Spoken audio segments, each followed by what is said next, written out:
Welcome to the Just Joshing podcast. I am Daryl, sitting in for Josh because he is, in fact, just joshing. I'm feeling simply incredible. And that is Josh, JPZ Inc. JPZ, what's up? And T Rizzle. Troy's in the house. Hey, what's happening? Hey guys, before we get started on a serious note, my thoughts and prayers go out to Nate Diaz.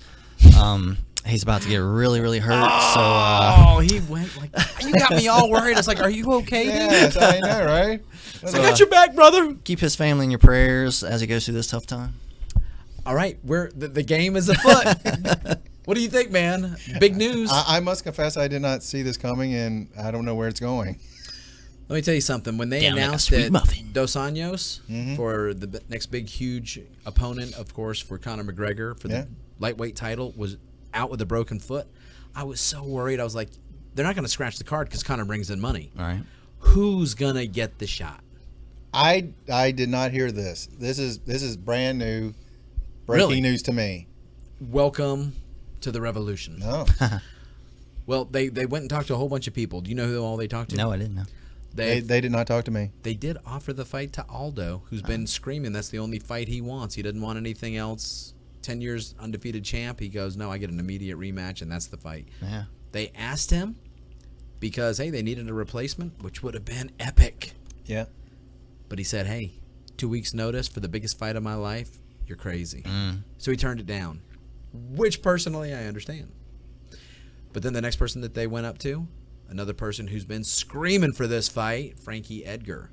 Frankie Edgar had his own injury, though, with pulled groin muscle and said, man, I can't go in there like that. In fact, I heard that Frankie got really ticked off when Dana White said he refused the fight.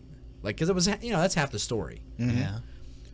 But there's a couple of people who always are ready to fight. Two of them that come right off the top of my head, Donald Cerrone. Yep. And Nate American Ninja Diaz.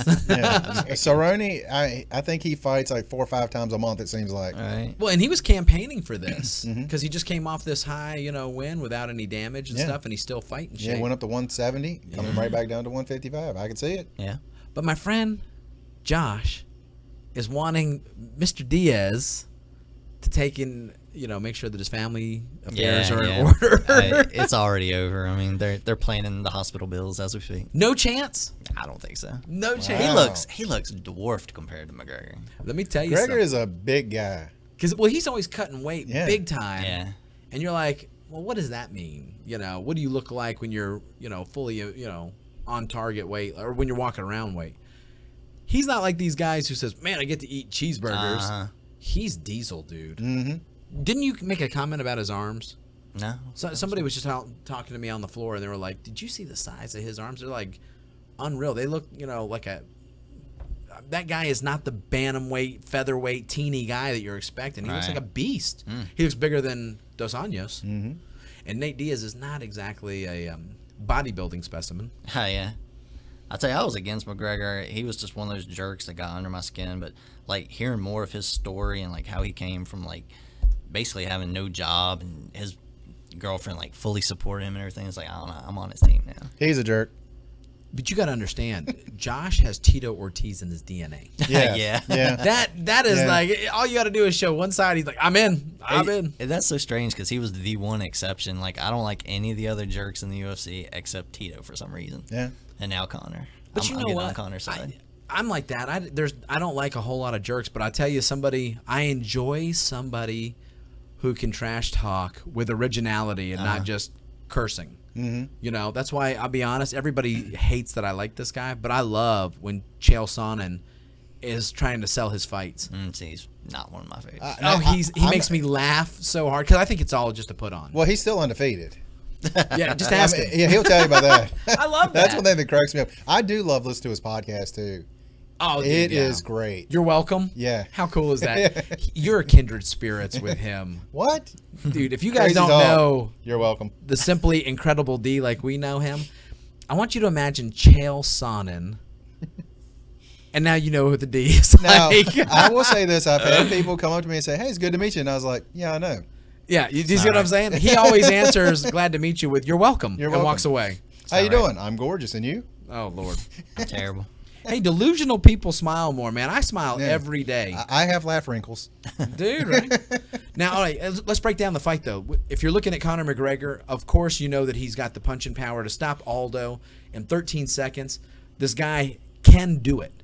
But you got to ask yourself, all right, that had to be... 13 seconds doesn't mean that Aldo is not a good fighter compared to him. Stuff happens. Puncher's chance, fluke, 13 seconds in. But it doesn't matter. He's still connected, and he hits that hard. Yeah. I still can't believe it was 13 seconds. Dude. It seemed like a whole lot less than that. It seemed like 3. It's Ready, like, set, it's go, like, done. It's like Yeah, walk, for sure. punch, down. Do you think that Nate Diaz, who's famous for his chin, you think he can take that? Maybe, but I don't think he can give anything back to Conor. I think you're right about that. I mean, he might not get knocked out, but I don't know if he'll, he's not going to knock him out. Yeah. I mean, he's going to throw 1,000 punches a second. Like that last fight he had just a couple weeks ago, wasn't it? Maybe a month ago. Yeah. He was throwing every limb he possibly could. Was that against Michael Johnson? Yeah, he wasn't connecting anything. He was just throwing his limbs out there, and like if they did land, they were pillows. I was like, Well, no. dude, Conor has the advantage a lot of times because he has a 74-inch reach against these featherweights that are more anatomically correct, in their proportions. Nate Diaz is a 76-inch reach. Dude, he got 2 long inches to take arms. in. Yeah, They go from his shoulders down to about his ankles. he's a Right. knuckle dragon monkey man. But I'll tell you what. This guy, jiu-jitsu is on point, and everybody It is is. wondering if Conor McGregor's Achilles heel is the ground game with submissions. And he says, "Oh, I answered it. Look at me with Chad Mendez." I was like, "No, Chad Mendez is a wrestler, so you do have to worry about his ground and pound, but he's not famous for his submission game." Now, I hate to call it, but I do see Conor McGregor winning this one, and I'd love to see Nate win. Really? But I don't think it's going to happen. I think Conor I wins. see Conor getting a TKO and Nate getting right back up and immediately starting trash talking. Yeah. Like, that's come a on. good Yeah, one. I mean, he's gonna be like, he hit me with a pillow. It didn't even hurt, but you were out cold. No, it wasn't. Is that how you think it's going to go? I think it's gonna be a first-round knockout. Conor going to knock Connor's Nate gonna Diaz. knock Nate out. I tell you what, very few people could do it, but this guy's calling shots, and he did it. Oh Lord, I can't wait. I tell you what, whether I love him or hate him, he's a marketing genius because I'm gonna watch him. Yeah, for sure. You He's know. the golden boy now, especially since Rousey got dethroned. That's coming out in 2 weeks. What is it? UFC On the 5th. The 5th, yeah. Yeah. The 5th? March 5th. March 196, I believe it is. UFC 196. 196, and we also got another big match coming up on that same card: Holly Holm versus Misha Tate. That's gonna be a good time. I'm excited. And I've been going back and forth on this one. You ask me right now, I think it's Misha's time finally to get the belt. A lot of people are saying that. Yeah, styles make fights, and they say that her style matches up.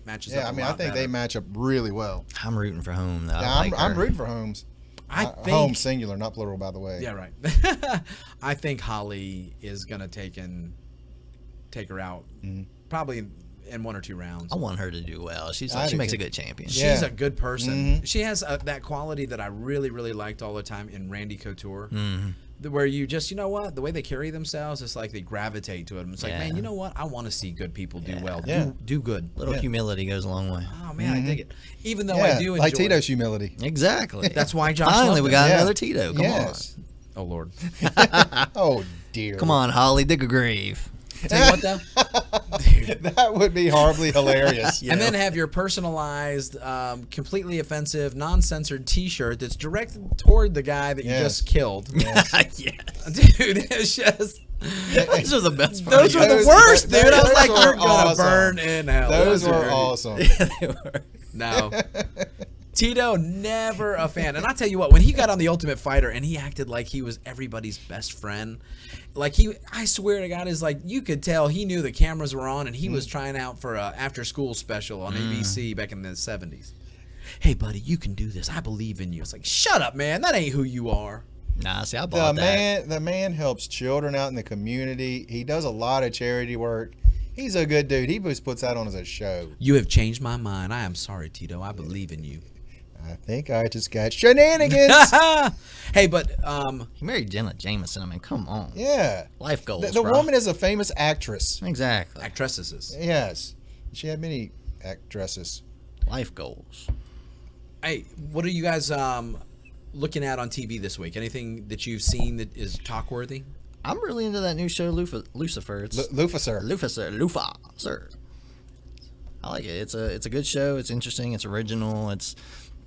He decides to just basically leave hell. He's like on vacation, so people's souls aren't really moving on now. They're kind of getting stuck in purgatory because he's not there to accept them into hell. And oh wow, what's his goal in the visit? To recruit more, or just no? He's just kind of taking a break. Like he doesn't want to go back.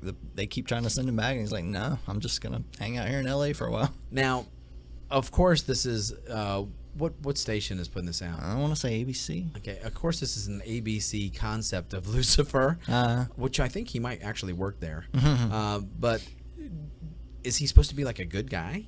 Like you're kind of rooting for him as the protagonist? Not really a good guy, I'd say. Is he a bad guy? He's taking down bad guys and like punishing them and stuff. Oh, okay, yeah. That's kind of what I was wondering, what the angle was. And by the way, Josh, Lucifer, DC comic. Ah, is it? Did not know that. I'm just gotta drop the knowledge bomb. Actual DC or like DC offshoot, like Vertigo or something? DC hey, that's an actual comic. DC. Yep, there you go. But let me ask you this. Is it based on the comic? I think so. It probably is. Oh, okay. For some reason, I thought it was a separate thing. Another one I like is iZombie. You guys watch that one? Love some iZombie. I haven't because I thought the premise was completely ridiculous. Oh, this is much better than so many of those zombie things. I actually enjoy it a lot. Really? I'm not a big zombie guy, but I really like it. It's fun. It's a cute little show every week to week. It's kind of those throwaway, like you could watch one and skip a few and come back. Like a Freak of the Week where you don't have to follow the serial. I like the twist on it where she gets powers from the zombie. Yeah. I mean from eating brains. I'm serious. When I looked at that, I said, who thought of that? That's going to last a season if it makes it through the cut of the first season. But, you know, both times you guys have brought it up, you've said you really liked it. She already has an action figure. You know why I think I like it so much, D? It reminds me of Chuck. Yeah. It's almost like she has her flashes and they go on the missions week to week. It's almost like Chuck a little bit. That's cool. Yeah, and as soon as the brain power runs out of the food she eats, she loses that power. Yeah. Okay, that's and then she goes neat. to the next brain, she gets stuff from them. Plus, she gets just some crazy brains. Like she'll be like a manic depressive or paranoid or just all kinds of weird stuff. Dude, she's a cutie too. The girl that she's plays cute. it, she's cute all day. Dude, all right, iZombie. That might be. I don't. Which one? If I had to take and do a series, binge, should I start with Chuck or should I go right into iZombie? Chuck. Oh yeah. Yeah, I mean, those are tough questions right there. You know what? Series. I would say this. I would say that's exactly what I was going to say. iZombie's one season. Chuck, you got 5 seasons. You just go through the whole thing. And then iZombie, by the time you finish the first season, the second season might be on Netflix. Yeah, because I that's how I saw iZombie. Was I marathoned out season 1 on Netflix, and by the time I caught up to live on TV, I was like, I'm not ready for this to be over. I want to marathon some more. Oh, yeah, dude. Yeah, that's what happened to me, and I'm just waiting for the second season to come out.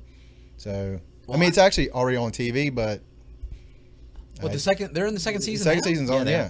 It's about midway through. It started with The Flash as a same time that started. I would say first season, possibly, because now The Flash is in the second season. That's true. Yeah. All right. Yeah. Wow. Well, speaking of binge watches, I've officially become a member of the club. We go. Dude, I was so glad that you guys kept pushing it, but we beat him over the head with this one. Yeah, I know, really. This week I just finished up the entire series of Breaking Bad. Have an A1 day.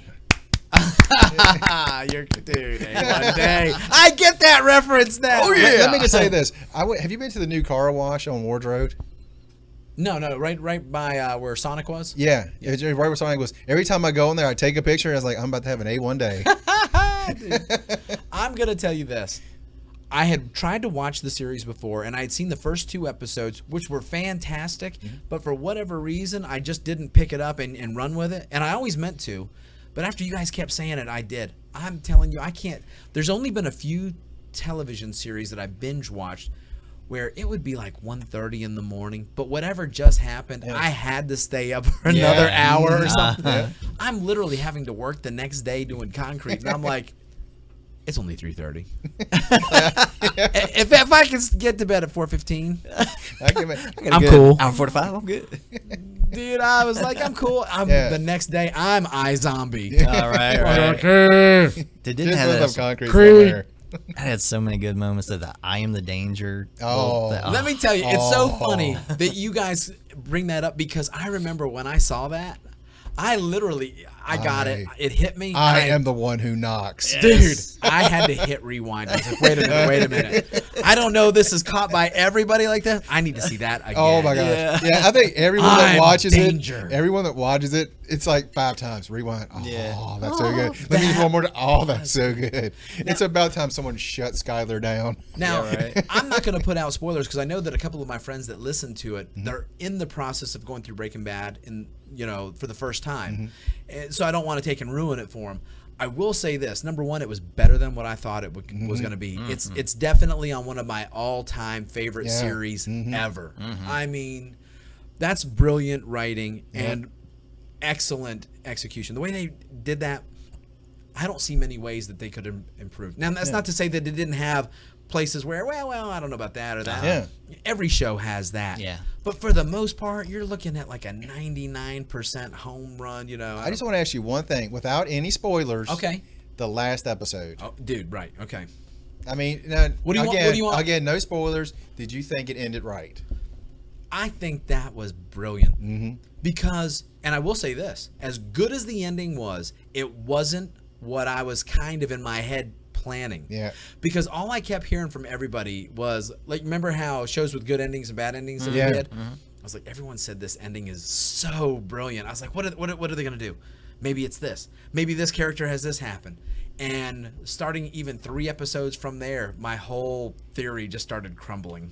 I was like, okay, this is not what I was expecting, and it made me laugh because I wonder if I would have had that much pre-planned, possibilities in my head if I didn't know that it was going to be a really good payoff. Yeah. But I tell you what, all of the guest characters, their story arcs, how they brought them in as like the new heavy or bad guy or whatever. Skinny Pete. Oh, dude. Poor Jessica Jones. Badger. Yep. Hey, Jesse, you're such a great person, man. I want to rock with you. I wrote this Star Trek episode. It's killer. Yeah. That's my Badger impression. That was hilarious. We kept talking about Star Trek. His episode he wrote. Dude, because I was actually listening, and I know that if we had that conversation, I'd be like, dude, that's the bomb. You ought to write that out, Daryl. I was like, oh, man, I'm Badger. I'm pretty sure you're Skinny J. That's all right. Oh, so many things in that show. One day, we'll have like a whole thing on just that show. Yeah. And you know what we'll do? We'll have it on there, and it's like, if you haven't seen this, do not watch this or listen to this. It's spoiler after spoiler plus more spoilers. Now, I will say this, too. I finished it out, and my buddy Brian had told me, he goes, man, don't you want to savor it? I was like, of course I do, but I cannot help myself. Yeah, for sure. I wouldn't, have to ever worry about my waistline if I could stop with one cookie. I sure as heck can't stop with one episode, man. This stuff is good. I'll tell you what, a lot of shows I've marathoned out are some of the ones that I really like. It's just something about that, watching them all like that. You're immersed. Yeah. The other one I did that with that I was really, really heavy into was Spartacus season 1. And that's another one. Still haven't gotten into it yet. Oh, My dude, friend, you are missing outside out. of the complete over, doing of male full frontal, No wonder y'all like it so much. Daryl. That's a good way to get choked. Screeching halt. Screech. But I've already gone through like Breaking Bad withdrawal, and I said, okay. What am I almost gonna like do? a depression. I feel like there's this void. It's like, how am I going to fill that? Anytime you do that, a good book or anything, Yeah. like A good those book is like that. Those characters are out of your life now. You're like, oh. And the worst thing about finishing it is that you can never read it or watch it for the first time ever again. Yeah. So the best thing you can hope for is that you wait enough time before you do it again, that you forget enough, that there's enough originality, but you remember enough that you know there's going to be some solid stuff. I've rewatched that whole series like twice. Have you And really? it's like, You are the man. You're my it's hero. so good. It's so good. Now, And I love that it's only 5 seasons, so they didn't kill it. Drag it out. and I was talking about this today too with my friend. I was like, me and Brian were talking, and I thought it was really good that all of the season's episodes were a little bit different as far as how many episodes they had. Instead of all of them having 15 or 23, as they can be known to do, he said, look, I've got a story, and for this season, it goes from here to here. So this season is 13. Next season is 16. Why? Because that's how long that story takes. It felt paced perfectly. Yeah. And there was one major character that was only supposed to be in it for a very short time. Who? Jesse. Mm-hmm. He was only supposed to be in that first season. They were going to kill him off. Yeah, season 1. Yeah. I know. Imagine how much different that show would have been. It would have been, but their relationship did not develop the way I thought it was gonna. Mm-hmm. Buddy cop type of thing. And I was just like, dude, when are they gonna be like really liking each other? Yeah, right. Because I always see the picture of them; they're together. I was like, oh, they're a team. Mm-hmm. Use that word loosely. Now that it's over, though, the way I'm filling in the void is I just started Better Call Saul. Vince Gilligan does good stuff. Is that before or after? It's kind of a prequel. Yeah, it's a prequel. Okay. Yeah. And I think their plan is to take and move on as well after the fact. Is Mike in the show? The character Mike? Yeah, Better Call Saul. Yeah, because he was like one of my favorite. Yeah, who's not, right? Yeah. But I think how Saul always had like, hey, okay, look here, man. Yeah, I know a guy. He's gonna be able to. This is how he met the guys. Okay. This is kind of how he assembled this incredible team that he always had access to. I'll say this is like way back. Oh, yeah. dude. Oh, yeah. So this is before his name was Saul Good. Man. Dude. Saul Good. So good, man. Now, that one will be something that I followed. So on Netflix all the way through. And I was lucky the other night they played the first of the season as an encore. Season 2, episode 1, encored again the other night, Sunday night. Yeah. I recorded that and then hit DVR for all of them. I'll tell you what, I like marathoning them so much. There's a show on, I think it's MTV. It's called The Shannara Chronicles. Love it. I have not even started it yet. I'm letting the whole season DVR, and then I'm going to marathon it.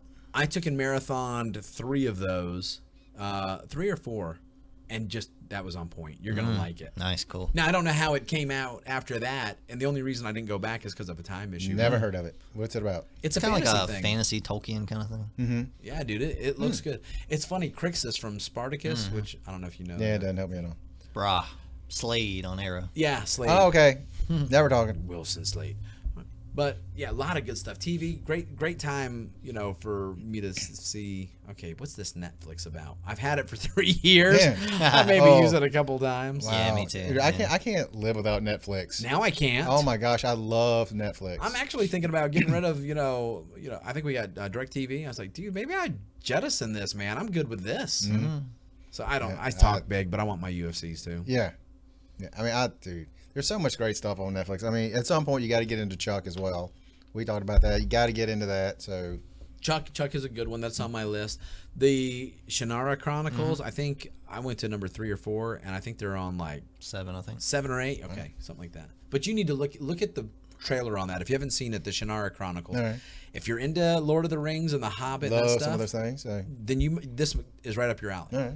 And it's money-wise, special effects, they're doing it really good. It does really good. Yeah, it does. Speaking of that, like I know you don't want to spoil The Flash, but those special effects on The Flash are the best things on TV. Let me tell you, DC. last night, Sorry. me and my son are watching that, and last night's episode was the King Shark episode. Yeah. Did you see it? Phenomenal, dude. Unreal. Ridiculous. You know what ticked me off about it? I was like, how come a TV show, a CW TV show, can take and do that, but Sony screws up the Rhino in Amazing Spider-Man. It's like, and make him into this GoBot. I won't even call him Transformers. Now, conversely, I tried Supergirl, and Supergirl just looked terrible to me. Dude, I'm really enjoying Supergirl. My wife and son watch it, and they're telling me, they go, yeah, it started out slow, Dad. It's good now. Yeah. Is it? Yeah, because my son was like getting tired of it. Like, I don't know. I saw like a week or 2 ago that I guess that was Martian Yeah, Manhunter. Martian Manhunter. It looked terrible. It looked like a CGI face on somebody that wasn't even there. And I'm so much more forgiving about that stuff than I used to be. If I think, all right, maybe what they need to do is have like an introduction here, so they get the money together to maybe bring him true value to the big screen. Like look what they're doing with Aquaman. that's unfortunate that the Flash actor isn't going to be Flash. Oh, that's annoying as can be. Yeah, I because cannot He plays stand it this. so well, too. He's I like so that guy. good. Yeah. Well, I mean, I had the same problem they had Superman Returns. Should have been Tom Welling. Yeah, it should have been Tom Welling from Smallville. Yeah. Like, why did y'all not just go right into that? Well, so many people just dogged how he portrayed that. And while I don't know what kind of Superman he would have been good, how he would have done, he was so good at capturing this innocent farm boy from Kansas, Clark Kent, so. But, I hated the fact that why won't they have Arrow and the Flash and all of them? Would that be epic to see them kind of come into their own with that kind of money behind Yeah. them and do those huge things, the product would have been expanded from the TV and just been stronger. Mm-hmm. To take and put too many different variations, I'm not sure. Maybe they just thought, you know, how do we take him up to Justice League level and then go back to a serialized TV show? Like, how do you degrade back down to that? Well, the only thing I can think of is like Phil Coulson, Agents of S.H.I.E.L.D. Yeah. Yeah. You know, because what you can do is build that character and that actor. I mean, I know they both wanted it because it builds their personal brand. But I'm like, man, I mean, what an I opportunity don't see missed. why you wouldn't though. To me, it's like you bring that story that you just had there and bring it back into the TV realm, Just like they did with yeah, S.H.I.E.L.D.. Yeah, it should just kind of flow. Because It S.H.I.E.L.D. should- it should flows be with something Captain totally America. different. Yeah, I'm just thinking because Flash is still just kind of discovering who he is. He's a real young guy, and he's just discovering his powers and everything. If he went up to Justice League, it's like, where does he go from there?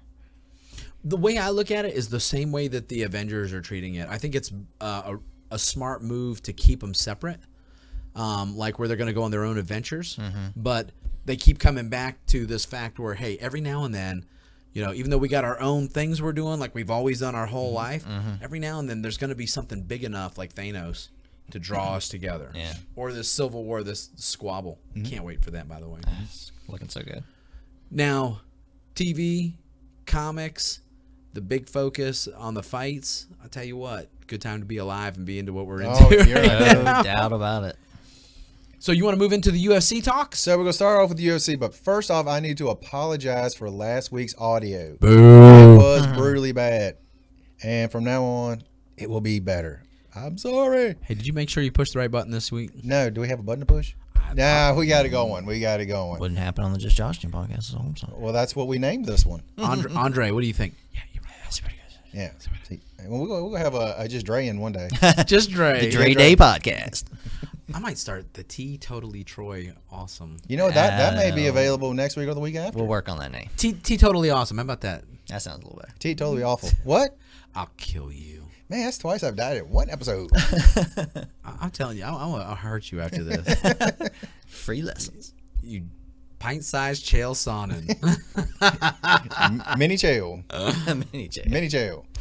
So, UFC. We're going to start at and kind of go through like the history of the UFC because this is something that grew from like practically nothing, something that was about to just go out of business, and it's turned around to be one of the biggest sports out there. Yeah, it was like underground human dog fighting Yeah. almost. I'm going to call no on that because, Oh. well, here's the thing.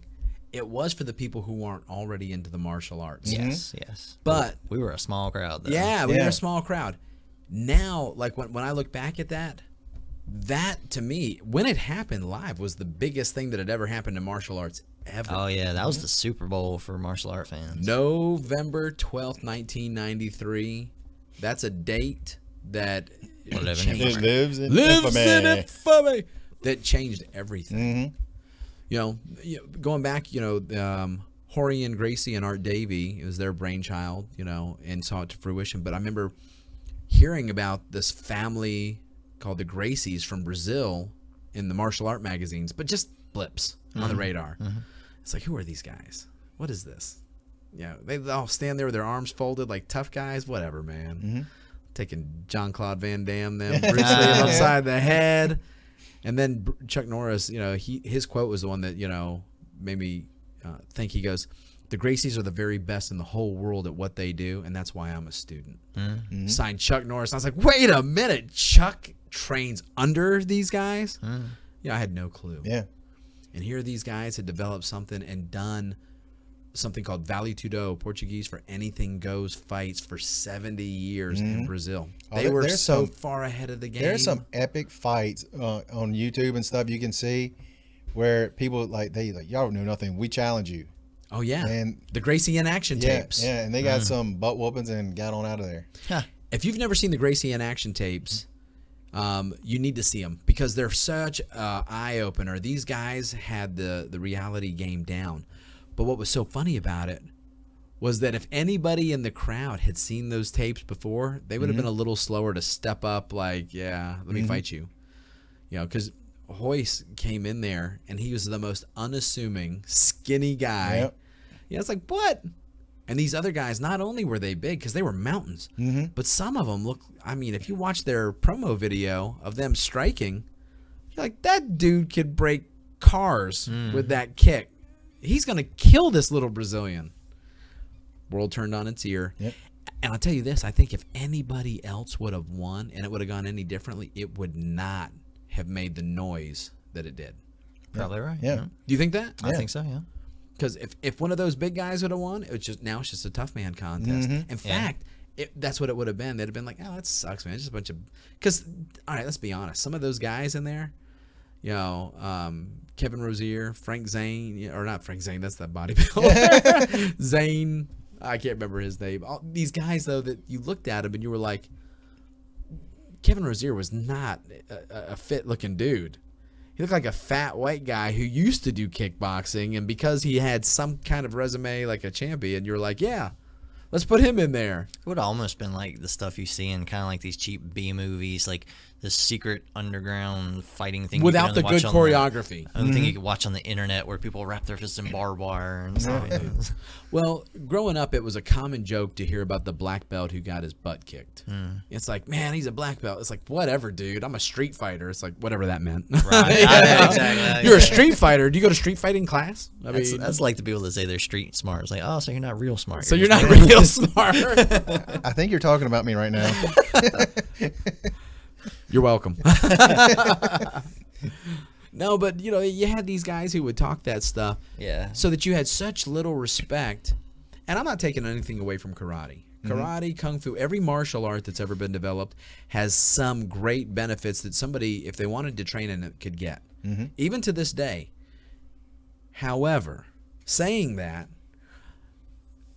my honest opinion is this: what they had watered down to become was a pale comparison to what they probably were originally intended from.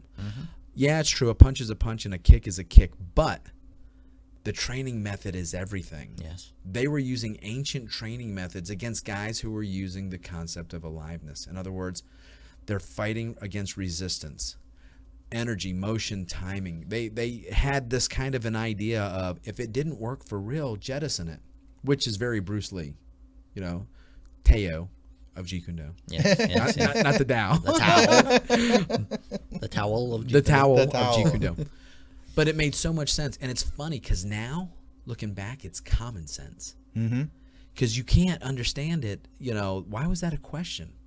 And the secret is we were hypnotized because the only authorities in martial arts before then, you were either lucky enough to train with a legitimate person who was opening your eyes, or you were being, you know, educated through entertainment, movies, TV shows, magazines. The amount of information is just unreal now. Like back in the day, you had a dozen people that might know this mystical art that they might pass down to you if you're a worthy student, you know? So Yeah.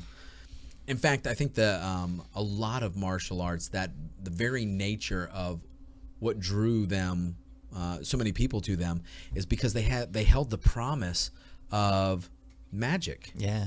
It's like, if you come to me, I know the secrets of the wizened monk alone in the temple on the mountain in Tibet, and I will share them with you. Yeah. You can float and hit people without touching them, and you know, take on the whole football team at one time.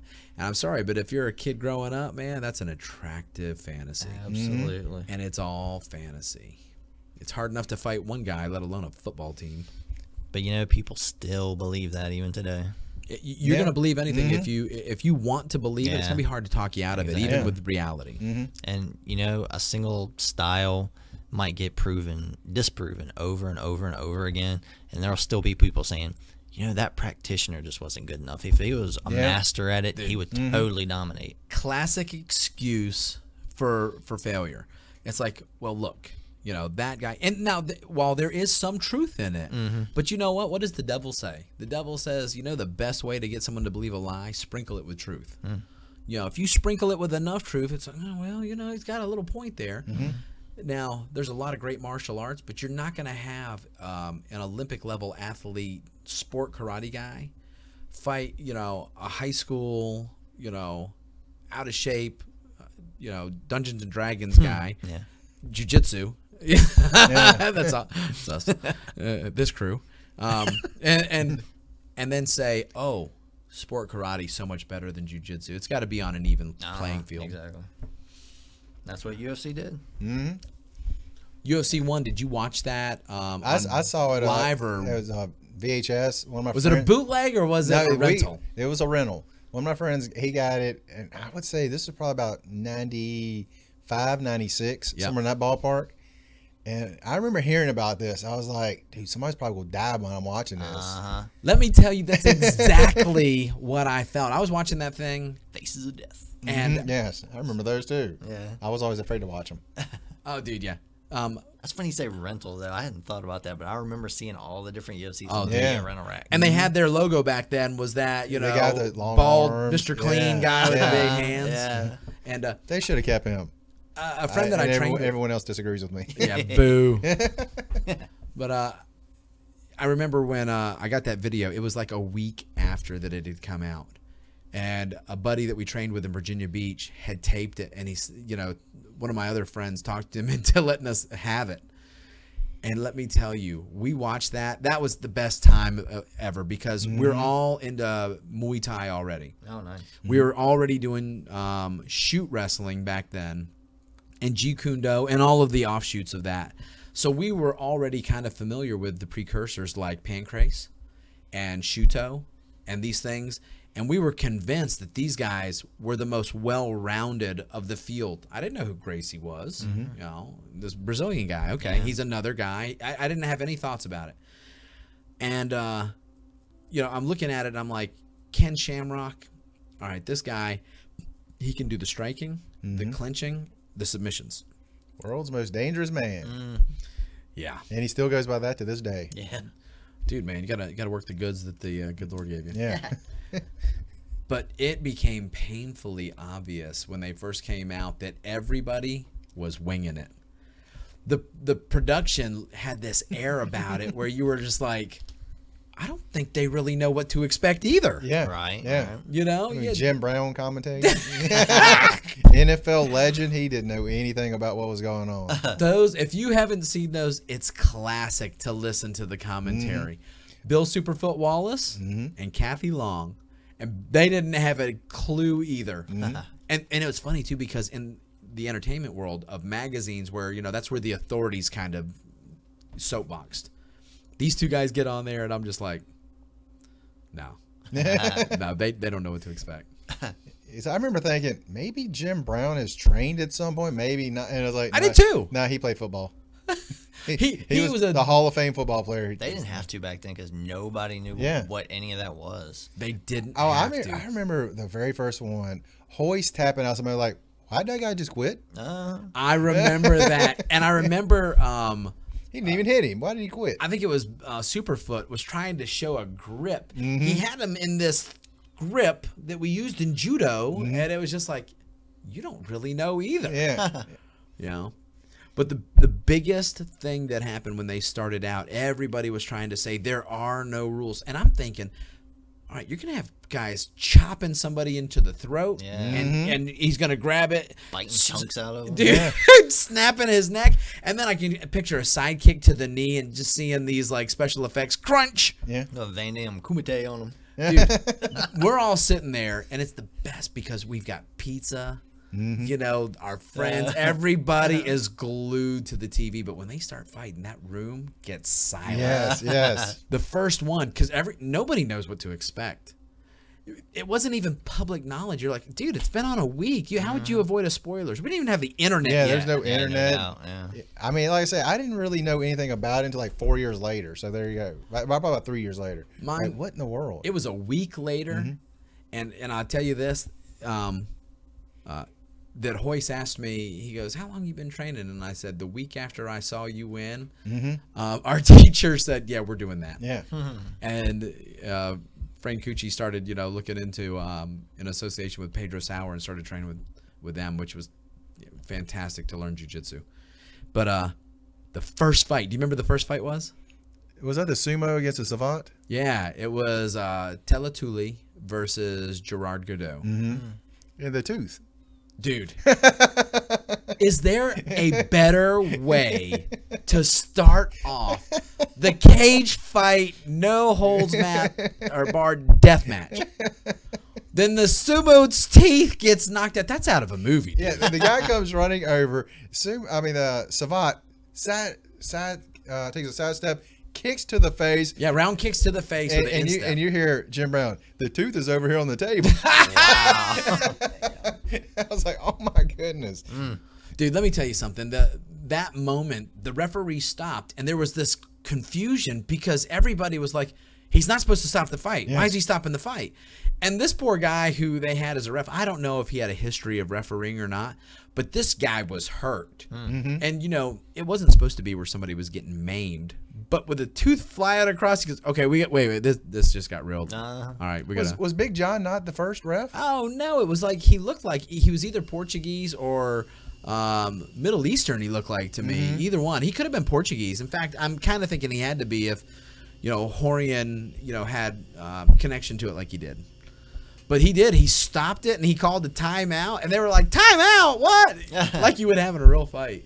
But Talatuli didn't want to stop it. It was like, dude, you got your teeth knocked out. You know. Let's reset your jaw there. Which is sad because, you know, this guy, he wanted to represent, and he's a proud person. But the rest of the fight, it was so funny because I think the lesson of UFC 1, I know we were going to talk about the whole UFC. I don't think we're going to make it out of the first event, though. Yeah. You know? But the lesson of the first UFC was this. Number one, the magic was not in the strikers that we thought it would be. At least it wasn't being represented by this particular field of athletes. Yeah, true. You know, not that it couldn't be, but this wasn't the guys. They did nothing to make the strikers look golden. Yeah, it wasn't Hollywood like you thought it would Yeah. be. There was no Roadhouse. I was like, when's it like the spinning, flying kicks coming in? What are they? Because if they come in, it's over. It's He's gonna kick a over. man's head off his shoulders. Dude, if Van Damme would have entered this, it would have been over. Yeah, it would have Just been. saying. Daniel LaRusso. Been a touch of You're death. only the best when you go to the... I'm sorry. Touch of death. I just remember Kevin Rozier, who's a big guy, and he was going against Zane Frazier. That was the guy's name. Two big guys. At the end, they were both so exhausted that it reminded me of this weekend's Kimbo and Dada, Oh yeah. Oh, man. which was Yeah. horrid. That was brutal. But Kevin Rozier's so Frozen out there. tired. There's no rules. He can do whatever he wants. He's holding the top of the cage so that he doesn't fall over from being tired. And the only move he can muster is to stomp on the guy's head, lifting up his foot. And I was just looking at him. I was like, "You're a world champion, anything?" Yeah, right. I was like, I'm completely disillusioned by what I thought this would look like. Where's Bruce Lee? Yeah. Ish people, or and they weren't there. Ken Shamrock came out, and Ken Shamrock looked like Dude, he was a hero. sculpted. Spent a lot of time in the gym. He probably should have spent more time on the mat. But when he came out, they started announcing him, and they were talking about Pancrase, and they said he has action figures in Japan already. Wow. He was that famous in video games, and you're like, I never even heard of this sucker. Wow. He comes out there, and dude, fantastic. He's in there. I think his first fight was against Pat Smith. And he Achilles locked or heel hooked. I'm not Yeah, sure. that was his thing back then. Heel hook. Yeah. Well, everything, even if you had just a basic knowledge of footlocks, they were these guarded secrets. It's like I'd never even heard of that. The most grappling submissions I had seen, I had done judo and wrestling growing up, so I'd seen a little bit. Arm bars and stuff. Yeah, but we didn't do leg locks. That was like, secret weapon stuff. And you're like, what? And when we started doing shoot wrestling, I remember we learned all these lock flows that were huge. But when you saw Cam, what did you think about him? Like as that young, a fighter coming out. I mean, because he looked sculpted. I mean, dude, he looked like an action figure. And they announced him as the world's most dangerous. Did they mention that then? No, I think that came when They he came went later. to But when I pro just saw him, wrestling. I looked like he could have been the world's most dangerous man. He looked like it. I mean, and he was focused. Remember his face? Oh yeah. Gosh, I mean, he brought intensity like no one else back then. Dude, incredible to see him do that. Which he was the only other guy I saw in that field of UFC 1 that had an answer for the grappling that Hoist was going to bring in. Yeah. In fact, Big John McCarthy was talking about, before he had started reffing. He looked at it and he goes, I knew that Ken was going to be the only one that was going to have a game for Hoist. But here's the thing. I remember before I started jiu-jitsu, you know, I couldn't understand. It's like, what are they doing? I don't get it. Yeah. I wrestled. I did judo. How is that different? What are they doing? I had no idea. And it's so different. But that's like asking, okay, karate and boxing, how are they different? Right. Yeah. It's like they're very different. Yeah. Even though they're both striking, it's apples and oranges. So, but Hoist comes out there and he takes out everybody. And I think his total time in the ring for fighting 3 fights in one night, which is unheard of now. You're not going to get that. Yeah, right. You know, 3 fights in one night, 3 minutes in the ring total, I think. Yeah, because I was thinking it was right about that amount. Wow. But they didn't have time limits. No time limits. Yeah. Because I remember going 2 minute or one man leaves. I was like, what? Yeah. Like, someone's going to die in every fight? No judges, no rules. Dude, no weight classes. I mean, you remember people grabbing No hair. gloves. You remember seeing people punching in the crotch? Oh, dude. I mean, just wailing away like 5, 6, 7 punches in a row. Keith Hackney and Joe Son. Yeah. I remember him doing that, and all of us knew he had a cup on, but it doesn't matter, man. Yeah. A bell rings. Yeah. Yeah. Ring, ring, ring, ring. I mean, I was like, great day. I mean, grabbing. Because I remember Hackney was in the first one or the second one. He's in the second half. When he went against that dude, it was about 600 pounds. Emmanuel Yarbrough. Yeah. And it's like, there's no way this little guy can beat that big guy. Well, Hackney wasn't small. He wasn't small, but comparatively, Yeah, when you have a he was guy small. 600 pounds in there, Yeah. he's not big. And dude, he was like, what? He looked like 6'8". Yeah. I mean, Wow. they called him the world's largest professional athlete. Until the big show. But anyway. Isn't it the big show? And the real sport, WWE. But anyway. The real sport. But I remember he got that big man down and just start wailing on him. I was like, oh my gosh, how did this happen? Do you know that in that fight, if you watch that fight, 2 things happened that are worth noting, besides the fact that Keith won. One, they had to change the latch on the cage because Emmanuel actually took and smashed him right out through the door. Yeah. I remember going, oh my God, he broke the cage. I remember those early ones. Tank Abbott tried to throw someone over the cage. Yeah. I remember watching that going, oh, he's going to do it. Yeah. Oh, do it. Throw him. Throw him. Yeah. That's what everybody was like, get him over there. Don't. What happens if is it one man still and he wins? What happens? You know, he was, dude, I'm so close. I'll be famous forever for this. Well, he was famous for about killing people in there. Oh, dude. Well, By the way, Big John, he was in 2. That's he his started first at number one. 2, That's his first one. cool. Yeah.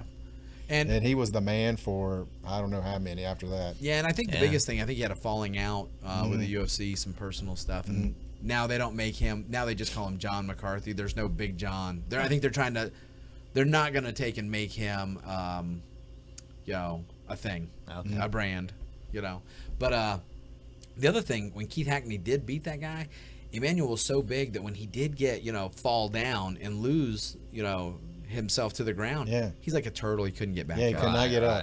Yeah. He was like I remember him was he just on one knee or was he on both knees? He started on one knee Yeah. and then I think he went down to hands and knees. Yeah. But then Yeah, he couldn't move. Yeah. Keith was raining down punches with his hand and broke his hand. So he's just like slinging the stump. Mm-hmm.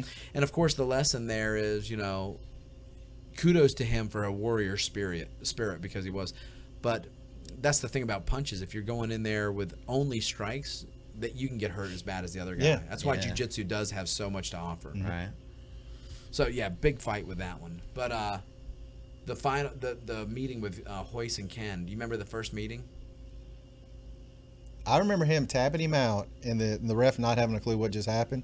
Dude, it was a choke. Yeah, it was a choke. Was it? It wasn't rear naked. It was from a side ride. Yeah, He had off position, almost like a modified referee's position when you would start off in wrestling. And he put a rear choke you see, Ken taps, and the ref gets ready to come in, and so Hoist lets go, and then Ken's like, I didn't tap.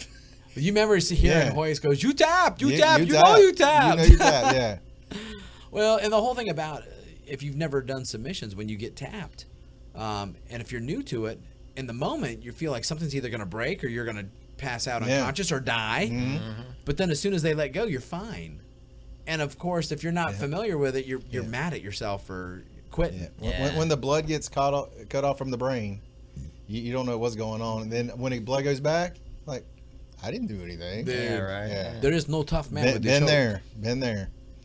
But it was great to see them go at it, and I mean, Hoist beat him so handily. And it was funny because, you know, the reason we wanted to talk about UFC 1 tonight was because last week, the big anniversary, you know, here it is 21 years afterwards, and these guys are going to finish their careers against each other again.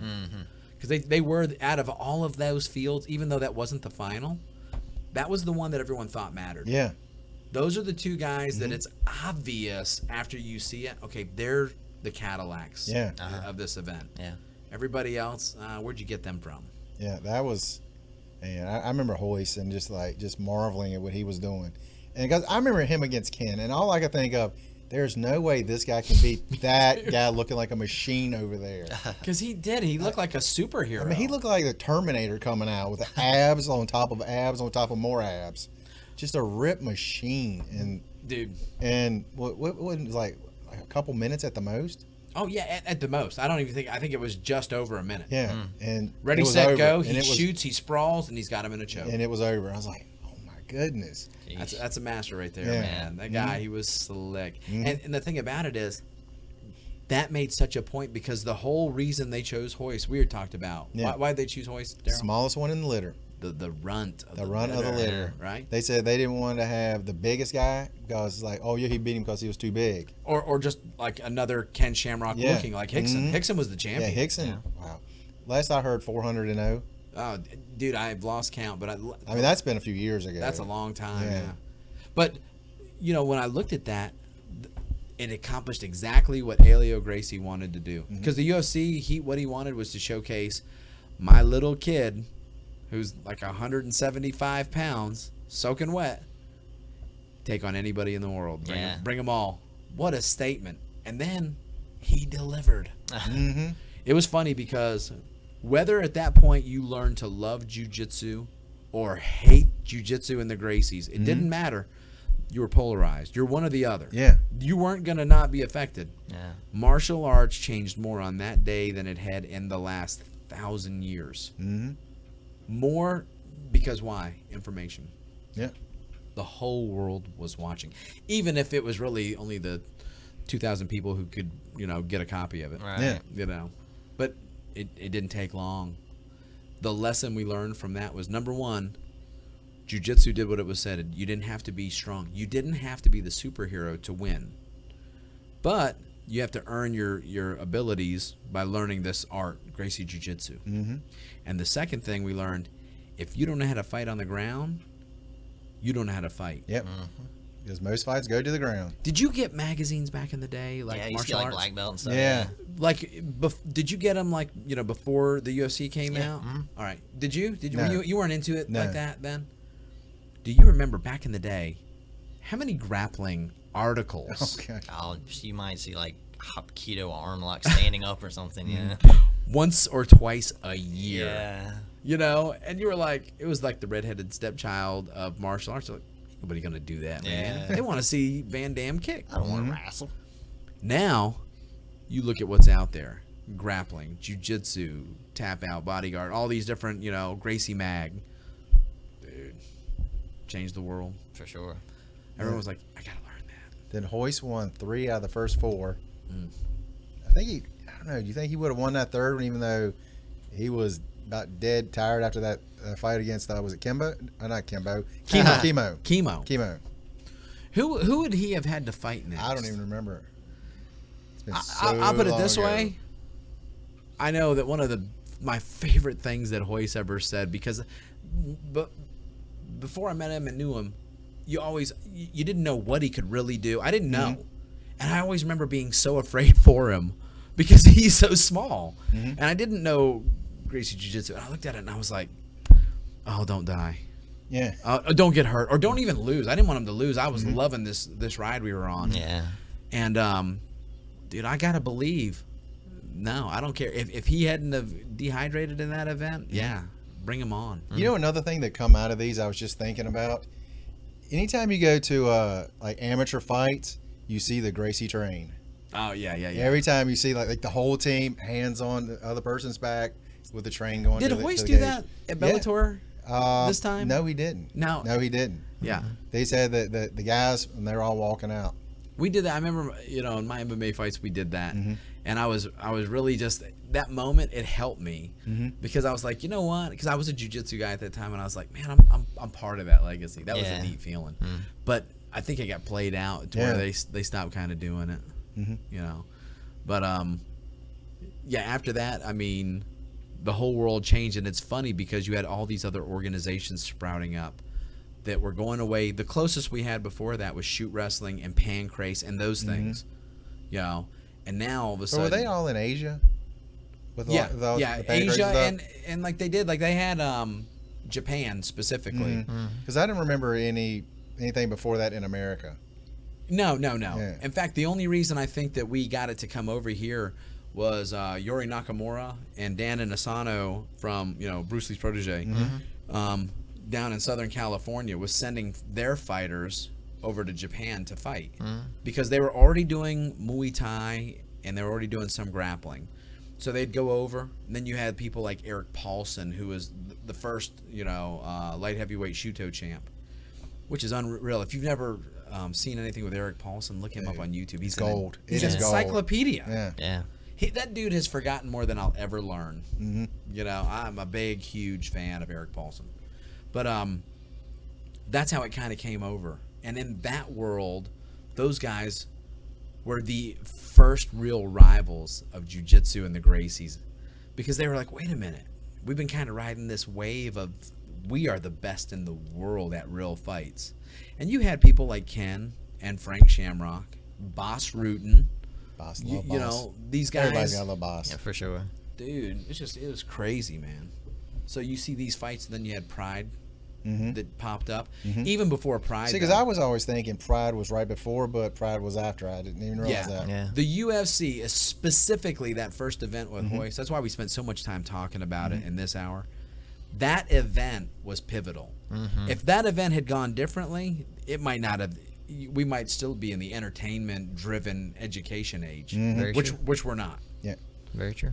Because now look at it. I mean, You don't have martial art movies like we used to.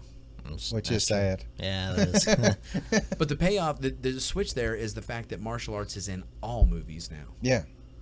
John Wick, that's not a martial art movie. Yeah. But that's a martial art movie. Love that movie. Yeah. Fantastic. Great movie. Yeah, it's a great one. Speaking of which, the stunt coordinator director on that, Chad Stahelski, he was like Eric Paulson's training partner. Oh, really? So if you like that encyclopedia, mindset of different moves, yeah, John Wick and those guys, they're coming from good stock. Man. That's fun to watch that stuff. Yeah. Now, it's funny too because I think, I don't know if it was just me how I was kind of looking at it, but after that point there were other fights in America that kind of tried to do the exact same thing. I remember Extreme Fighting Challenge. Yeah. Extreme Fighting is what it was with John. What's his name? I do not remember this one. John Peretti. John Peretti was kind of the promoter. I don't know if he was the money behind it or not, but that's the place where you saw these other guys coming in. Man, fantastic fights. You saw John Lewis, Carlson Gracie Jr., I think Maurice Smith. I mean, there's just Conan Silveira. He was another one. But it was funny because even though the UFC was like, over here and these other ones, you were starting to see every single event, they weren't every day like they are now. They were like 5 and 6 months. You would see a huge improvement over the entire field. Everybody in the field understood, I got to have striking, clinch, and some jiu-jitsu. Yeah. So, you could see that first event, it was definitely style versus style. And after that, it's not the way it was. Yeah, for sure. Now everybody said, no, you got to know an arm bar. What's this guard thing? Yeah. So and that's a huge legacy that come out of that.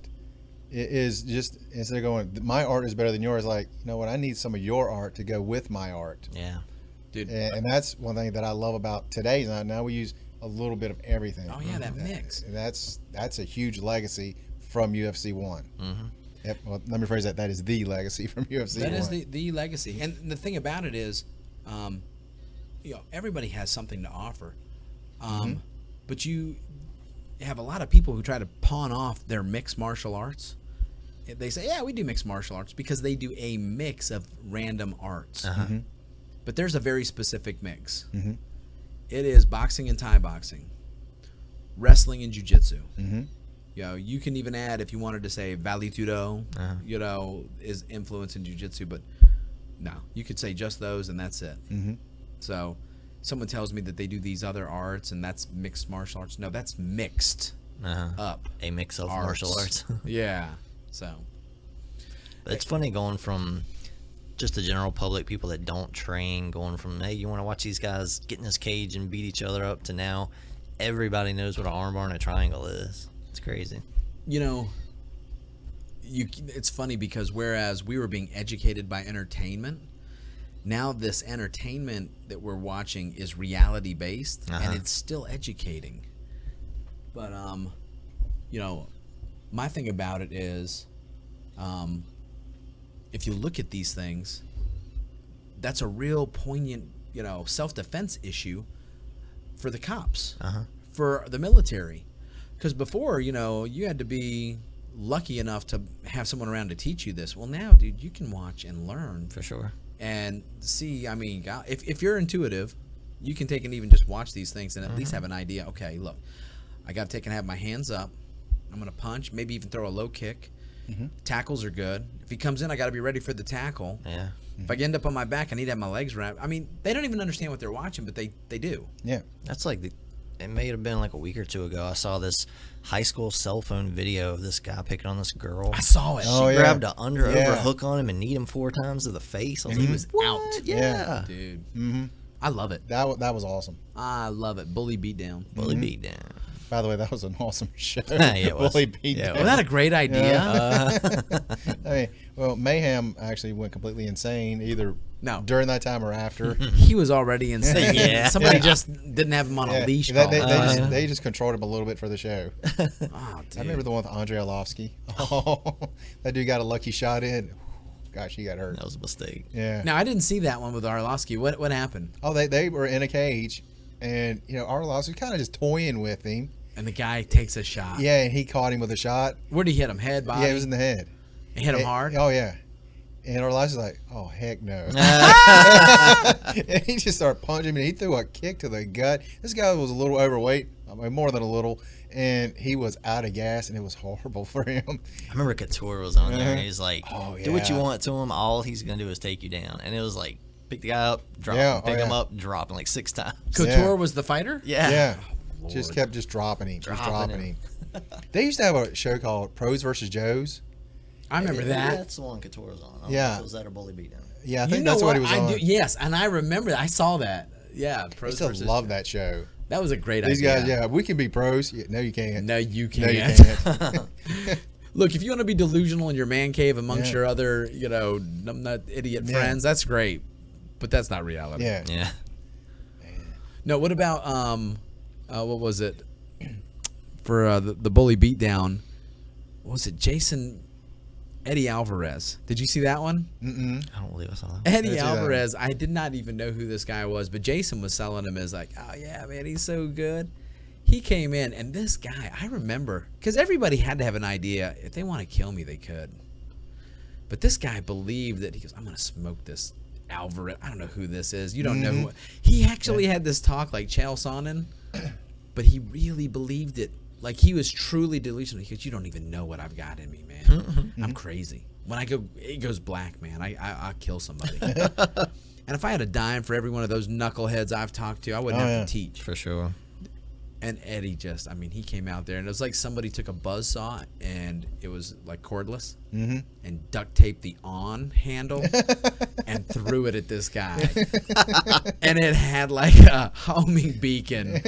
This guy was like, okay, rigid reality, I know nothing. I was just playing. That's awesome. Oh, it's funny, man. So UFC to Bellator and these days to the biggest things we got coming up. One thing I do want to talk about though is the evolution of the women in fighting. Yes. I mean, it is incredible what has happened in the last probably 3 to 5 years. Oh, Dana dude, White. You see some women. When they first fought, I was like, they're letting these women do this. Yeah, Dana White eating his words. Yeah, I'll never yeah. let a woman fight in They UFC. Oh yeah, dude, And I love that part. They of have it. women headline UFC events, Yeah. and that to me is amazing. Did you ever watch women kickboxing or judo or anything like that before? I remember seeing some women kickboxing Before they started MMA. Yeah, before I saw a Strike Force, I believe was the first place that you saw MMA with them. Right. Okay. And then before that, I used to see some women stuff, and this is maybe back in the probably 90s. Yeah. You used to see some stuff. Like Yeah. K1 or something. Yeah. Mhm. Oh, unreal. Some of these, because they would have tournaments, smaller tournaments, and at that time, still you didn't have. It wasn't big, but you would have like even women boxing and stuff. Who was it? Christy. What was her name? The coal miner's daughter. Oh, Christy. Was it Christy Martin? Yes, she was Christy Martin? I remember her. She's the boxer. Yeah. And you had these guys, and you had some of these women, especially. I tell you what, the Dutch and the Europeans like that, they were so far ahead of us in Muay Thai and boxing and stuff. Unreal. I cannot believe I'm pulling a blank on this female fighter from Europe. I saw her training, and you know how Cyborg is perceived as just this juggernaut Yeah. of women. This girl, Lucia Riker. Thank you, God, for giving me that. Lucia Riker. Put her in on YouTube and watch her. And she was like the late 90s. I feel so bad for her because she was just too late to be on the train. The train wasn't there yet, and she was ready. She would have been the first, superstar. Oh, wow. I remember watching her and being blown away thinking, okay, this chick could beat me up. And because you don't ever want to believe, now, ain't no woman beating me up. Yeah. But I remember seeing her, I must have been like 95, 96. So, I was like, dude, she moves better than I do. She hits harder than I do. She's fought more than I have. Dude, yeah, I think she could take me. Yeah. Watch her. If you've never seen her, watch her. Because Cyborg, if she was in her prime and Cyborg was fighting and it was just kickboxing, Lucia would destroy her.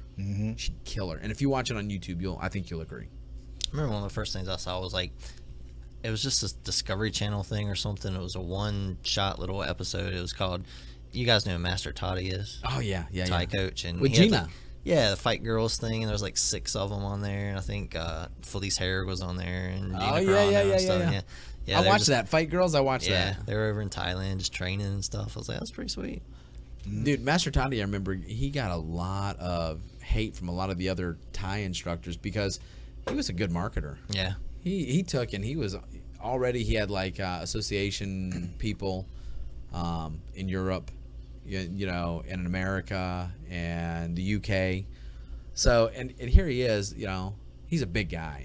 He doesn't look like the Thais. The Thais are all really lean and stuff, and he's heavy. You see him, and you can't believe he can get his foot up like that. Yeah. But he's supposed to be a heck of a trainer. Yeah, for sure.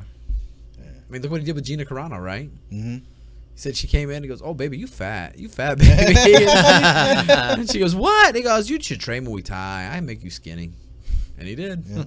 When she cut weight, man, she was just absolutely gorgeous. Oh yeah. Who would have thought Master Toddy, if he didn't meet Gina Carano that day and he just said, "Baby, you fat," she wouldn't have been in Deadpool. Yeah, there you go. Brother. All these years later. All these years. I mean, Marvel she was, Comics. She was really the first one I really remember seeing a lot of. Yeah, me too. And getting a lot of publicity. She was the first face of female MMA. Yeah, For sure. MMA. Now, Yeah. again, Christy Martin was the first one I really remember in boxing. Did you see her box, though? I think I saw like 1 or 2 fights. I think she might have been on like ABC or something. Yeah, I think so, too, on one of the big cards Yeah. with, like, I don't know. But then Layla Ali come along. Now, she was a real boxer. I don't think they were in the same weight class. No, they were in the same way. Because Layla's a big girl. Yeah. I remember when she did the stuff for American Gladiator. She was an announcer for that. Who, Layla was? Yeah. Gina Carano was one of the women on there. Oh, was she Yeah. really? She was one of the gladiators. Oh, Was really? that before she fought? No, she was fighting at the time. Okay, that makes sense. That was I was like, like, how would that was she her, know it? that was her side gig. I remember people climbing up this tower and she just like flinging them back down. Oh, she was beast. Yeah. Dude. She was beast. Love me some Gina Carano. Oh, me too, man. In fact, I'm glad that she's out of the fight game Yeah. because the way that she got beat last time, I didn't want her to get hurt. They kept talking about her coming back for Ronda, and I'm glad she didn't. Yeah, me too. I mean, I'm she also would've like lost. this. You know what? She's making a lot of money doing something where she's not going to get hurt. Yeah, she'd make a lot more. Yeah. Money, for sure. Even though she did take a really long jump, she could really hurt her knee doing that. Dude, she's all right. Come on, y'all know what I'm talking about. Superhero In Deadpool. Oh, okay. I was trying. I was like, what Yeah. is he talking about? Look. Superhero jump. Superhero jump. Watch the landing. Watch the landing. He goes really hard on the knees. You're really hard on the knees. And I was like, oh.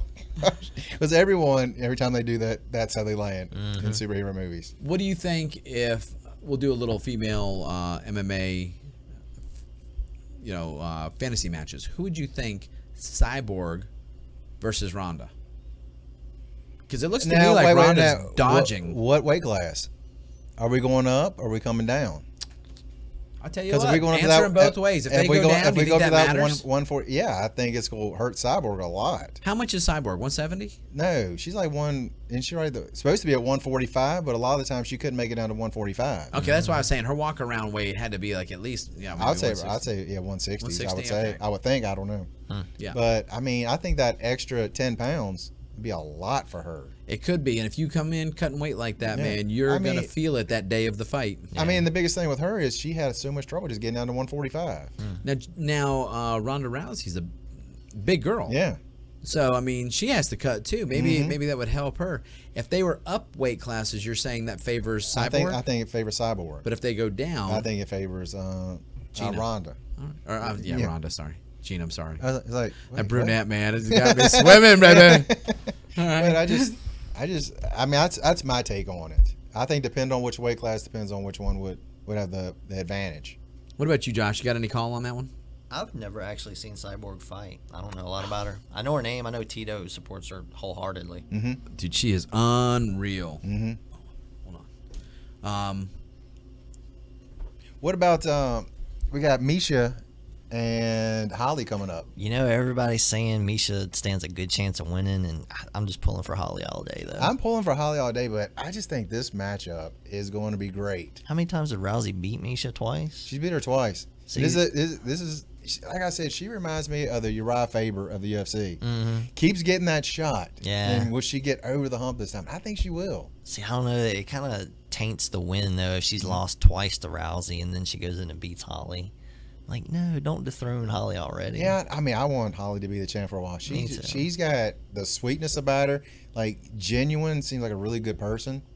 But then again, I thought that about Ronda once upon a time too. Well, and then that chip got on her shoulder. Yeah, exactly. And that thing got heavy too. But if Misha won this fight, you know Ronda would come right back and try to take that belt from her. Yeah. Well, I think Ronda's coming back no matter who wins. Yeah. But I think she got a little shook though. I think who comes out of this fight, I think it's going to decide if Ronda's got the title. You think Ronda gets the next fight regardless? I think so. You're probably right. I'm You're probably saying, right. Like, who else has a shot? Yeah, you're probably right. I can't think of another female right now that's got this shot after this fight. That's very true. What do you think, Troy? I couldn't agree more. Misha and Holly, whoever wins, Rousey gets the next fight, you think?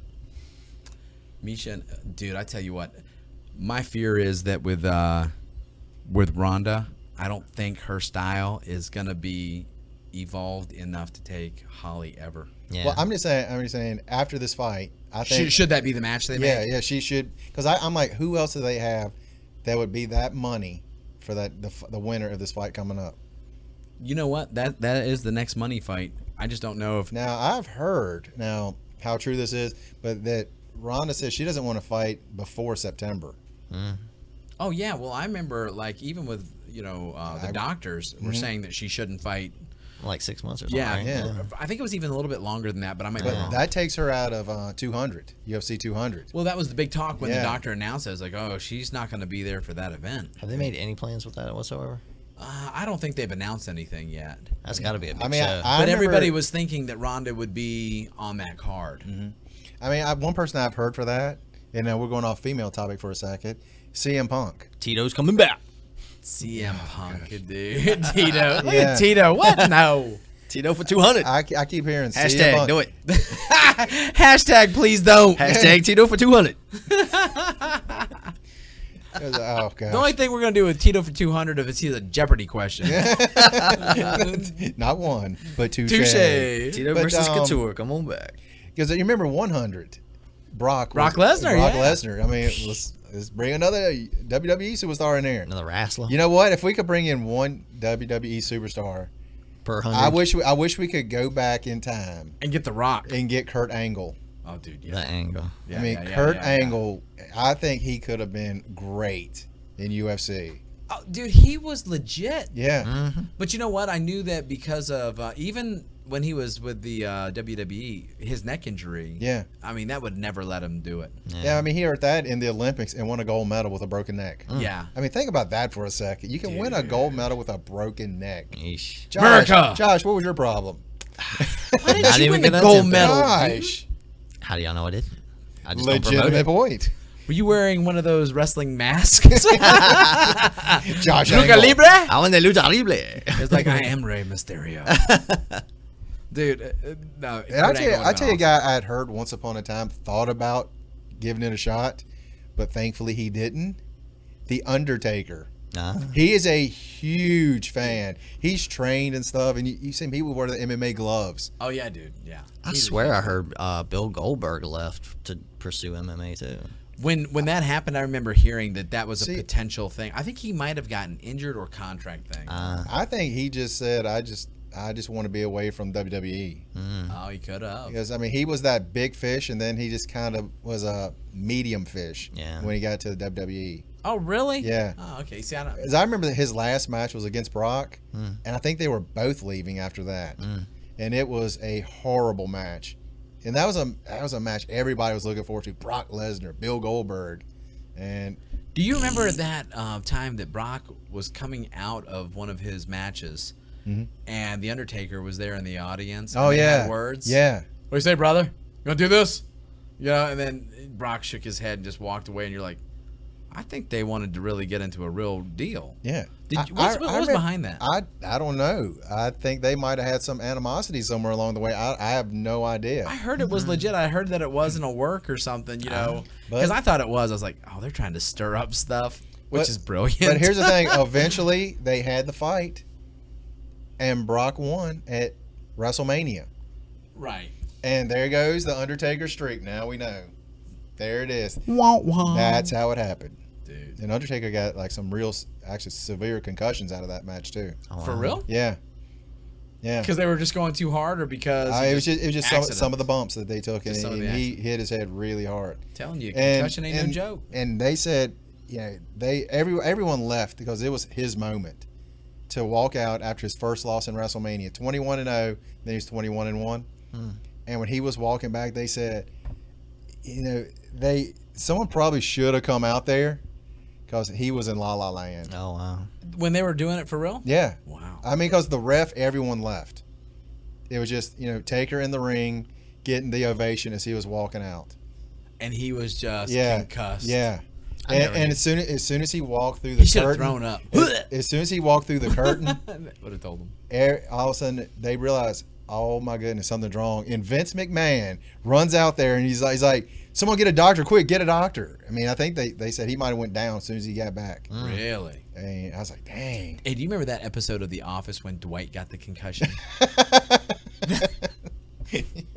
Don't look at me like that, Josh. This don't. is pertinent What? information. I don't remember that one. That show was awesome. I love it because Dwight gets a concussion. He got hit by a car or something.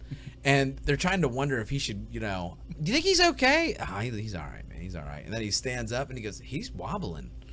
And he looks all confused, and all of a sudden he throws up all over the hood of the car. And they're like, yep, we're going to the hospital. Yep. And I remember them asking, You're not into that show, Josh? Oh, I love The Office. I don't recall that episode though. he actually turned cool. The concussion made him more normal than anybody else. And he was talking about the phone with who's the girl? Jim's girl. What's her name? Oh, gosh. Pam. Yeah. Damn. And he goes, oh man, what do you got there? And she's talking about her brand new phone. Oh, this case? Oh man. And he throws it. And she's like, what in the world? This is my brand new phone. He goes, no, you don't understand. This case, I got the same case. This right here is the best thing in the world. You could drop this thing off the building. It wouldn't hurt. Freaked you out though, huh? He goes, let me show you what it can do. And she's all into him, right?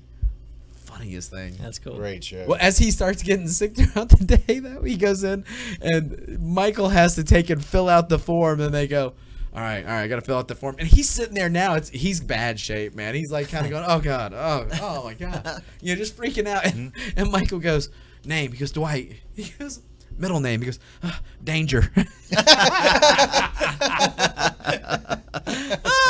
Dude. Michael talks to the doctor and says, is there any way that the effects could be permanent? He goes, no. Is there any way you could make them permanent? He goes, that's the best we've ever had with this guy. That's great. That is awesome. Dude, Bears eat beets. dude. Moe's. Remember one of my favorite episodes. I know we're way off topic again, but I remember he was going to kind This of. podcast never. Yeah, exactly. That's why it's simply incredible. He was going to Follow if you can. make everyone think he was going to commit suicide and jump, and they had like the big air mat out there. I do kind of remember something like goodness. Did he actually jump? I can't remember if he actually jumped because I remember there's like a little toy castle in the next that. to him. Oh, yeah. I do remember that, yeah. He's like, jump, you can make it. Wasn't one of the guys, like the guy who was the drunk, he Yeah. was like, you can do it, Dwight. You can do it. You can do it. Yeah. He's playing Van Halen. Go ahead and jump. It was so awesome. Dude, my favorite Dwight moment, and there's a lot of them. Oh yeah. But Dwight Pam and Jim have been, he's working out of town, whatever, and he said, hey, are you ready for your birthday present? And she goes, you got me a birthday present? He goes, yeah. He goes, I worked out something special for you. She goes, what? She goes, he said, for the last few months, I've been contacting Dwight and getting him to believe that I'm with the FBI and we need his services. And he's like pumped. And she goes, you have not. And she starts giggling. He goes, yeah, in fact, right in this very moment, he's headed up to the roof to meet me from the chopper. And he goes, what? And he goes, yeah, I'm going to put it to where you can hear what I'm saying. All right, Dwight, are you up there? Yeah. All signs are go. All signs are go. He goes, all right, good. We're about to make an approach. Clear. Don't pop smoke. Wave. They say, we have you in sight. We start going in. And he said, wait a minute. We have target lock. Abort. Throw your phone, Dwight. Throw your phone. They're tracking you. And he goes, what? Throw your phone, Dwight. Throw it. And he takes and chucks it off the building. Ah! And as it goes flying, he's like looking around and he starts running off, to get out of there. And Jim goes, Merry Christmas, baby. It was so funny to see him take a 2-step wind up and heave it like he's going for home plate. Hurry up. Awesome. That was awesome. Jim pranked him. Like, you can watch entire episodes. Oh, gosh. Entire YouTube videos dedicated to Jim pranking him. It's so The great. best prank is when he decorated his chair in like Christmas wrap. And he goes, ha, how funny. He went and sat down on it. It was just Christmas wrap, and he went right to the ground. Yeah. Dude, that's good. I was like, that was awesome. He hired like an Asian actor friend to come in and be Jim. He's like, you are not Jim. And he's like dying. He punches in his pen and he's like, don't look. And he's like, how do you know all this stuff? You are not Jim. And then Pam comes over and kisses him. He's like, what? I love it. Play it to the bone. Hey, good stuff. Now, this was supposed to be a podcast about the entire UFC. Yes. There's so much to talk Yes. about. Fighters, the history, Yeah. the best moments of UFC, the ones that really Something stick out in a your couple mind. weeks we just hit fighters. I know this was basically UFC 1, like a foundation of UFC. Well, that one event, it set the stage. I mean, it lit the rocket. I'm glad that we actually took that much time with it. So next week we're actually doing comic book panels. Our favorite panels. Yes, our favorite comic book panels. Now, last week, and I will have gosh, I still hate saying this about how bad the audio was last week. We did the comic book covers. And With our good friend Matt Slay. And Matt Slay will be back next week. As of right now, it's planned that he's going to be back. We're going to have a fourth mic for that one. No. I mean, I'm still sharing with Dre. Just joshing. Man, guess we'll have to call in or something. I'll Skype. Skype it. Ah. Now, that would be a cool podcast. Yes. You have to be on video, though. No, I wouldn't. Oh. He holds up. He's got the V mask. I think you actually have one, don't you? Yes, I do. See, Of there course, you go. dude. I'm No relation to Anonymous. no, not me. So, let's see, what else we got? Anything? I tell you what, we're real close to the start of the hero movie season, so that's coming up this Well, week. we've had one. Yeah. So That was I a guess phenomenal you're right. start to Started. the season too. Yeah, and then next month you have Daredevil coming out, and I've heard they've moved that up from the 25th to the 18th. Do you know how Yeah. many episodes is going to be in this season? I assume 13 because they usually have 13 and everything. What about Jessica Jones? Any idea of that? I Haven't heard. haven't heard anything new about that. Is she coming back for season 2 before Luke Cage, or is Luke Cage going to have season? You know what? first? That was the next question I was going to ask. Where does Luke Cage fit? See, in my all? original thought, I thought, and we've talked about this, that it's going to be one of each. Yeah, that's what I thought. I too. think that's what the plan was. And now they've changed it. Yeah, I guess Daredevil was so good. It's like, yeah, we don't need to. I'm kind of bummed Steven Knight's not producing season 2 though. Oh, I'm wondering Everything how he that's touches gonna is affect gold. He's doing. It could change it. Do you know what his next movie project was? It was just announced the other day. Oh no! And In fact, I Yeah. haven't heard anything hit with his name. it's going to be attached. a good movie too. Sci-fi, hero, horror, action. What, I want to say superhero. dude? What else did you say he had done in the Spartacus. Did he He's have- responsible for writing and producing Spartacus. Spartacus was awful. I don't know how anybody watched that. Shut up, Bro, You're welcome. One of these days, I'm going to actually sit through it. please do. I It's would. one I of- would tolerate more than half of If one you episode. do that first season, and I'm not saying second and third season, all that. Pacific Rim 2. Pacific Yeah. Rim, dude, I love the first one. Yeah. I thought it was good. I didn't think it was great. Monsters and robots. Give me popcorn and an hour and a half to turn my brain off, and I'm sold. I'm there. Once I and saw I'll he do it. was, Pacific Rim 10. Yep, we'll do it again. once I saw he was connected to it, I was like, yeah. I'm Yeah. in Did for he do this. 30 Days a Night? Or was that Not Steve? sure. Steve Niles, maybe. I think that was. Not sure about that one. What do you think about that? 30 Days a Night. Remember that one No, about the nothing about that. vampires? The vampire. Oh yeah, that was decent. I like that. I don't know this one. I have to look this one up as well. Listen to Josh, this what's his premise. name? Yeah, Hartnett. Josh Hartnett. Fantastic premise. The premise is that up in Alaska, they have a time up there where there is 30 days of night where the sun doesn't come out at all because of where they are. Yeah.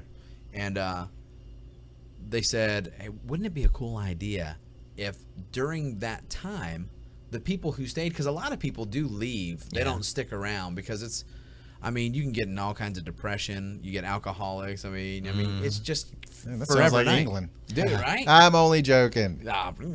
But what if a coven or a collection of vampires decided to attack that town? If they're cut off because of a snow blizzard and it's 30 days a night, it's not like, hey, we just got to last till morning. Yeah. Yeah. You got to last all month. And that's what the movie was based on, which was based on a comic. Yeah. Good. That's good. Violent, though. It was. It wasn't like just like PG-13 vampires. I mean, they were some gruesome stuff. Dude. Then Josh Hartnett, he was on there, and Ben Foster, the angel in the first X-Men, he was on there. Oh, he was freaky, right? Yeah. Oh. Yeah. I have to look that up. I worth don't think watching. it's on a top 10 of anything, but Yeah. it's worth watching. Yeah, it's worth watching. Yeah, good stuff. See, The then shizzle. the 25th next month, Batman v Superman. Is that in March? Yeah, it's March, March yeah. 25th. Jeez, Mhm. Pete, that'll be here before you know Yeah. it. For sure. Yeah. Dude, what do you think about March films? Like, what I'm saying is, I always wanted my superhero stuff to be dead middle of the summer. Yeah. June, There's- July, August, that kind of a thing, There's so many though. I like that But we're now getting they so have to many spread 'em spread I mean, out, what yeah. about your Valentine's Day movie this year? That worked pretty well. Yeah, but you know what? That's not a tentpole. Mm-hmm. As big as it now, it will be. Yeah. You know, Someone here predicted it to be the best movie of the year. But I'm just saying. we don't like that guy. Yeah, I guess kind of awesome. But Have you guys noticed, like, since that movie started doing well, everything's like, this one could be rated R. This one could be rated R. This one might be rated R. speaking of which, they've Yeah. confirmed Wolverine 3 will be rated R. Oh, is it yeah, it's about confirmed? time. Yeah. Well, think about it. If they did that rated R and they did it harsh, that, I hate to say it, that could be the best thing they've ever done with Wolverine. Yeah. Yeah. I just hope, like, Deadpool fits the crass language. I mean, that fits. I hope they don't go that kind of route with Wolverine. Yeah, I mean, the only need for it with Wolverine would be violence. Violence. Yeah, I mean that's. I don't see why they would put comedy in with that. No. It would make no sense. He doesn't But cuss then a again, whole lot. Marvel. Well, even the cussing. Marvel, I mean, they went over the top of Deadpool. I mean, Marvel seems to go out of their way to put comedy in movies. Yeah. But you know what? I hear a lot of people slam them for that. I don't mind it. I think Here's my it's- thing. I think it it's would good. work with It some, but works. I don't think it would work with Wolverine.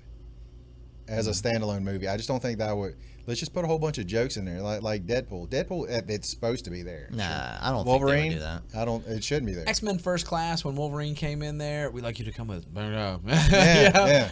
That fit. Yeah. Yeah. You know, if they kept it light like that, I don't have a problem with that. Yeah. I mean, Seth Rogen's made a career off of rated R movies that were funny. It's kind of weird to see him. He's see made a that. career out of movies. We'll be there You don't think any of his stuff is good? every now and again. Pineapple Express? No, that was No, horrible. yeah. That was horrible. Golly. What was that movie that had? That's like, a funny movie. what was that movie that had all the celebrities in it? The one about the end of the world. Yeah, yeah. I thought that was Yeah, actually the one. hilarious. I mean, Emma Watson. I couldn't watch it. She I was heard, I hilarious. heard there were some things in there that were like, man, that's a harsh movie, Dude. man. If you're, Wait a minute. You go watch the Pineapple Express? Right. hey Man. man, my Ne- priorities. let me guess. Your are next in order. favorite movie is Dudes, Where's My Car? No. I've seen that movie too Thanks many for making times to that admit. stretch. I have seen like once. And I was like, gosh. What, dude? Where's my car? Yeah. I've You seen see, that movie way too I many knew times. better than to watch that garbage. Well, I knew. That's I a knew- waste of an hour. I and knew a better half. than to watch Fantastic Four, but yeah, I still sat through it. Yeah, I have to Alright. admit I did too. I couldn't help it. My curiosity wasn't Yeah. gonna let that one go. That's how it was with me. I was like, I gotta how- see it. How bad did they jump the shark in this movie? All I was gonna say is like, look, I don't care how bad it is. I am gonna watch it. Yeah. Oh, you're a hardcore Fantastic Four fan, though, so I know you're Oh, let down. I'm definitely that, but I still, unless it's a hero, I just can't stand. If it's a bad movie, it's a bad movie. Yeah. But it's like no. I've wondered how long.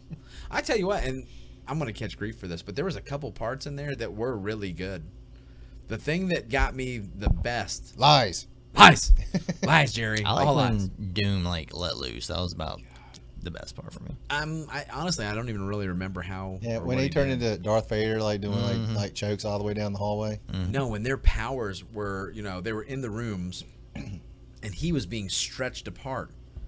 It looked like a horror film. Yeah, it it's didn't look freaky. like, Yeah. which I thought that's kind of what he was going for. And when Johnny Storm was on fire, how would you like to be permanently burned at the stake, but you never pass out? So I'm wondering, are you in pain or are you just freaked out?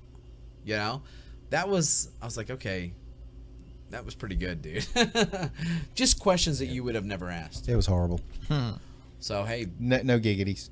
next week, panels. Next week panels. And maybe we'll do one on the history of martial arts and UFC champions, in the past, talking Got about all the fighters. fighters and Yeah. all. It's so many fighters to go through, but Yeah. oh, I love it. But we got Wednesday nights. Mhm. Fantastic. Mhm.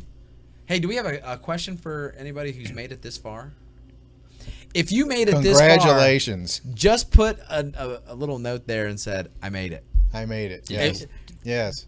If you made it this far, go that one more step. You might even go, I suffered through this much of it. You can be reimbursed by calling the Simply Incredible Podcast Yes. Incorporated. Yes. 1-800 We have actually, this episode was just joshing. Boom. Yeah, so there you go. That's why it was so good. It was not. Also, it was Giggity! int Dairy!